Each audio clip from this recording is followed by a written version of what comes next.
நாம் இங்கே வாழ்வதற்கான செலவு மிக குறைவுதான். ஆனால் அடுத்தவரை போல் நாமும் வாழ வேண்டும் என்ற பேராசையால் தான் செலவு அதிகமாகிறது.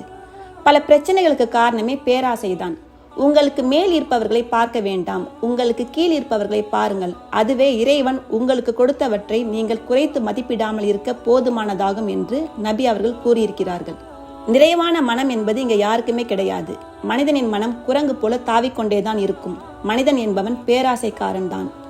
ஆதாம் ஏவாளுக்கு இறைவன் சொர்க்கத்தையே கொடுத்திருந்தாலும் இன்னும் பேரின்பம் அடைய வேண்டும் என்ற ஆசையால் தான் இறைவன் தடுத்ததை மீறி செய்தார்கள். அதன் விளைவு பல துன்பங்களை சந்தித்தார்கள். பேராசை யாரை விட்டது? இல்லாதவற்றை எண்ணி வருத்தப்படாமல் இறைவன் கொடுத்த அருட்கொடை நினைத்து நன்றி செலுத்துவோம். இறைவன் நமக்கு கொடுத்த அருட்கொடையை கணக்கிட்டால் அதை எண்ணி முடிக்க முடியாது. அதனால் இருப்பதை வைத்து சிறப்புடன் வாழ முயற்சி செய்வோம். போதும் என்ற மனம் இருந்தாலே மகிழ்ச்சியும் நிம்மதியும் நம்மிடத்தில் இருக்கும்.